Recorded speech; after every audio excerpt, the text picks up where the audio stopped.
Hello and welcome back to Alex Lyons Presents, where this week I am in the Barfly with the Manic Shine, who have just played their gig here. How you doing, guys? Hello. Heyo. You guys are releasing your album, which is called Let Go or Be Dragged, on the 27th of January 2014. What influences are behind the album, and what can fans expect from your album?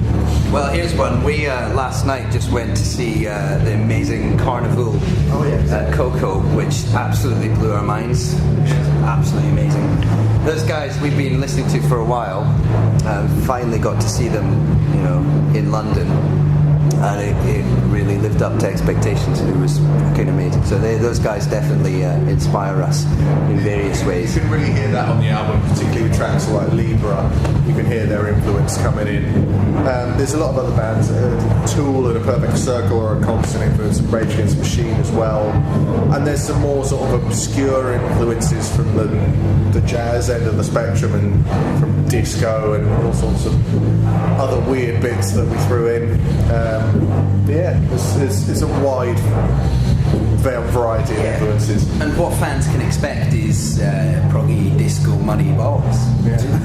Which was up in the running for the title of the album. Yeah, it was definitely the working title. Yeah. mainly balls though. Lots of balls. Yeah, lots of balls. Because we love balls. So the album would have just been called Ball. It could. In fact, that was the working title for a really long time. But we're not ready for the pink dollar yet. We're waiting on it. It's going to happen. More like the hairy dollar. Yeah. Well, to be fair, I mean, Tamir attracts all manner of wonderful-looking men. Do you not these days? That is true. I'm a magnet. It's your vulnerable eyes. And I'm slowly being pulled across the table. Your knowing smile. But you guys have been touring throughout 2013. Where have you guys been touring? all over the UK, really. I mean, go as far south as Torquay, and then as far north as Inverness, kind of everything in between, really. We haven't done much at Kent yet. No, we haven't. To be fair, Much. Saw that. And Manchester and Liverpool, that area as well, is something that we've not really delved into much, but we're hoping to solve that fairly soon. Yeah. We're also trying to break into, kind of the older women demographic as well. So moms out there, we'd like to play for you in your pants. That's a new tour. The Manic Shine Do Your Mom every night. The Manic Shine MILF Underwear Tour. You do get tours where bands crash around fans' houses, so you can get bands crashing around their mom's bed. Yeah. Or jizzing. All that too. That'd be fun.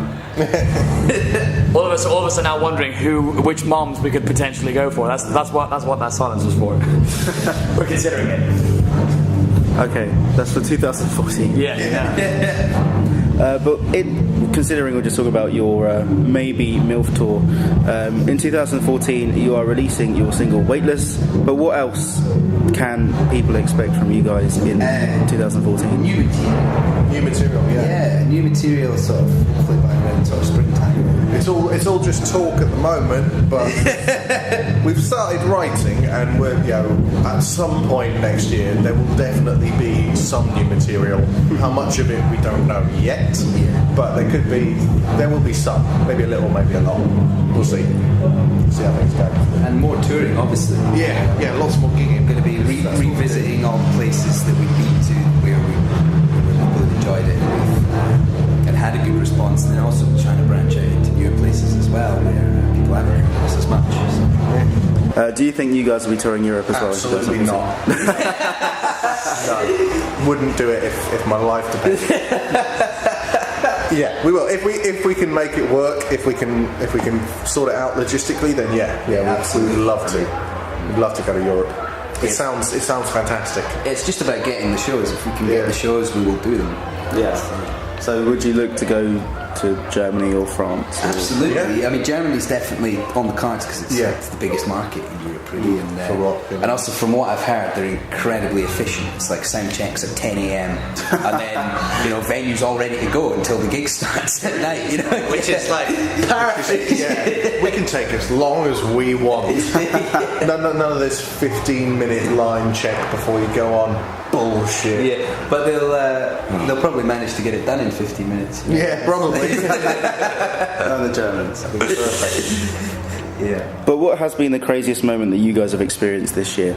Well, there have been many. Right. Let's. Why don't we talk about the what happened last time we were up in Scotland? Inverness. Yeah. Well, it wasn't last time. It was in March when we were doing Twice. There were 2 occasions. Yeah, that's true. The March one, last March, when we were up in Scotland doing our little Scottish leg of the tour. We do usually Edinburgh, Glasgow, Kilmarnock sometimes, Inverness and Aberdeen. And the Scottish Borders. And the Scottish Borders. Now we've added Dundee. But back in March we were up to Inverness. And we had that bit of snow, if people remember, in March. What we thought, shall we do the show, shall we not? Because it started to snow a little. We thought, well, show must go on, guys. Just man up and go for it. It's too late to cancel. So we get to Inverness, we're like, this is fine, it's not snowing, we're alright.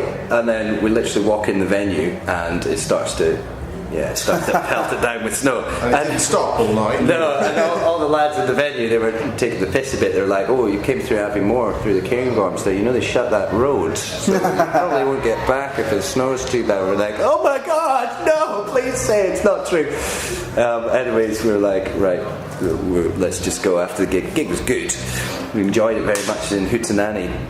Who, until recently we thought was called Hooting Annie's, which is a better name. Definitely better.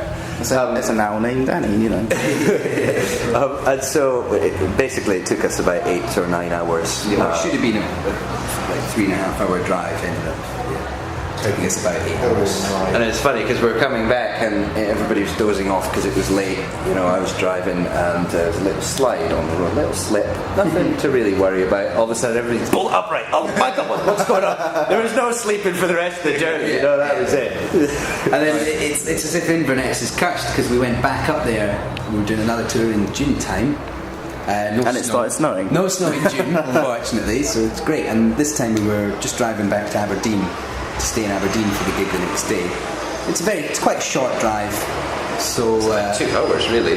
Well, yeah, but comparatively, short drive. And so Tamir decided, Tamir can do that short drive, and then I'll do the longer drive. So Tamir's got a bit more time to drink in the back of that. And then what happens is we get a puncture. In the arse end of nowhere. Blowout, not a puncture, the tyre fucking exploded. In the middle of nowhere, like just in the Scottish Highlands somewhere. And we didn't have a decent enough jack to change it. So that we didn't try. Yeah, so we were waiting around. We called up the RAC and they couldn't get anybody there. They were like, no. Everyone's on long breakdowns, so I don't know what's happening. And actually, the Scottish police helped us out.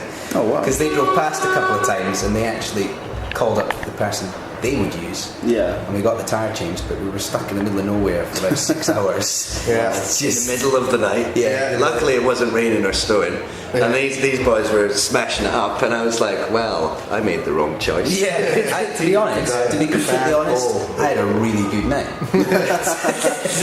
But yeah.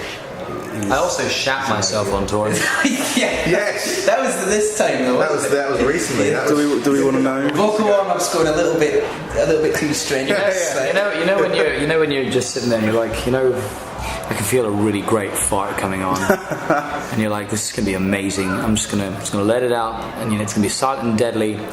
And then I followed through and I proceeded to panic because I thought, oh my god, I've just shat myself in some dude's house and I've got no idea who the fuck this guy is, and he has no idea who the fuck I am, but he doesn't know that I've just shat myself in his house. So I went over to the fucking bathroom and I was sitting there and I was like, okay, I'm just gonna deal with this. So I pretty much I disposed of my boxers in his bathroom. They're still there. They're still literally right there. Or at least they were when we left. Tell them about the coat hanger, man. So that's only part of the story, listeners. Now we're going to get the really gritty stuff. I was sitting there releasing the demon from my bowels. It was one of those plugs, the plugs, when you have like a plug, but then everything else after that is just liquid. Nice. So that one came out and it was just like a fucking bomb. Like I looked down, I was like that came out of me. I don't even fucking know. And then, the rest of it was just soup. I mean, it's horrible. Anyway, so I look up and I'm like, okay, thank God this ordeal is over. And I look over and I have about 2 wipes worth of toilet paper. I'm like, thank you, God. Thank you. Thank you for dicking all over my face right now. And there's a 20 wiper if I've ever heard. Yeah. So I'm there like the fucking Blitz, rationing out tiny bits of toilet paper, trying to fucking finger-sized squares, trying to not get any on myself while fucking getting. Anyway, so I looked down and I realised. Did you use the cardboard from the roll? So I got really desperate and started thinking: is there like a small towel, a hand towel? You just used your case. Has anyone got a fucking vagina towel in here I can use? The vagina towels girls have. Anyway, so I looked down. I looked down and this toilet is completely full. I mean, it is like almost up to my balls full of shit, and I'm just thinking, God help me if this doesn't flush.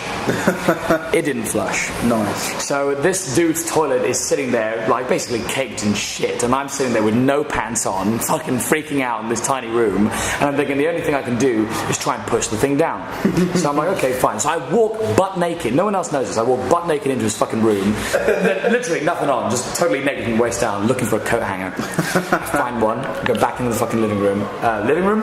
Toilet, poke it away. No, it's still there. Keep poking away. It's still there. Flush again. No, it's just made it worse. Fills up even more. Right now, it's basically a bath of shit. And I'm fucking sitting there poking it away. Eventually, I realised this is a lost cause. So I decide that I'll probably think better if I've got some pants on. Yeah. So I fucking go into the other room, put my pants back on. And I realised that someone else has just gone into the toilet and I've left the fucking shitty coat hanger on the floor. Nice. So, fucking evidence. I was about to pass it off as someone else's fucking problem. The fucking evidence of me having to get rid of this thing is on the floor. And I'm thinking, I gotta get rid of this. So I went back into the room after he left. Luckily, he didn't use the fucking toilet for some reason because the lid was still down. Probably because of what he started. To be fair, it was like fucking Cthulhu fucking sitting there staring at him out the fucking bowl. So I got this fucking shitty coat hanger. I'm like, well, I got to throw it somewhere. And I realised this dude doesn't have a bin. What? I got this shitty coat hanger, and I had 2 options. I had 2 options. Either I go downstairs and walk through the living room with a coat hanger that's full of shit, and leave it, and leave it, or I throw it out the fucking window. I threw it out the fucking window. Yeah, I wouldn't want to walk downstairs. So that dude, poor bastard, has a bathroom full of shit and a fucking shitty coat hanger in his car. No idea who did it. We're all suspects. Yeah. To that dude, if you ever do catch this podcast, it was me. That was too much information for my poor ears. You know. I do know. That was fun. And if you guys could have any superpower, which one would you have and why? The ability to instantly regenerate toilet paper. That's obvious reasons. Yeah. It's got to be flight every time. Why flying? So that I could fly places. But like, how fast would you fly and how would you take off? Like Superman fast. But how would you take off? You could like do just a jump start, or you could like do a running start, like an aeroplane. I want complete mastery of flight. So I can levitate, I can speed off, whatever. Just. I want to be able to do a cock push-up. I think that's probably the most important skill any man can have. That's not a superpower. That's easy. Oh, dude! If I see somebody who can do a cock push-up, they're a fucking superhero to me. That's insane. Just wait till this interview's finished. Oh, yeah. Oh, Alex, is that a rocket in your pocket, or are you happy to see me? That's just a firework. I wish my superpower was that I could change the world with music. You're doing that already. No, really, I wish I could run really, really fast, like Superman fast. So we've got 2 people that will be Superman. Not Usain Bolt fast, just Superman. The guy wearing a fat Muppet t-shirt. Muppet of the Year t-shirt. Sounds about right. Animal and a half. I'd have to go for Wolverine powers. So to grow metal claws out of your hands. Yeah, and never die. Regeneration. That as well. It'd be a bit and to be awkward Hugh if you're Jackman. playing your bass though, and accidentally your claws came out. Just chops the neck off. Oh shit! God damn No one. Year and a half for this bloody bass, and then just chopped it out. Yeah. But guys, a massive thank you for taking the time out and allowing me to interview you. Awesome gig tonight, and best of luck for the rest of the year. We love you, and now we will commence the orgy.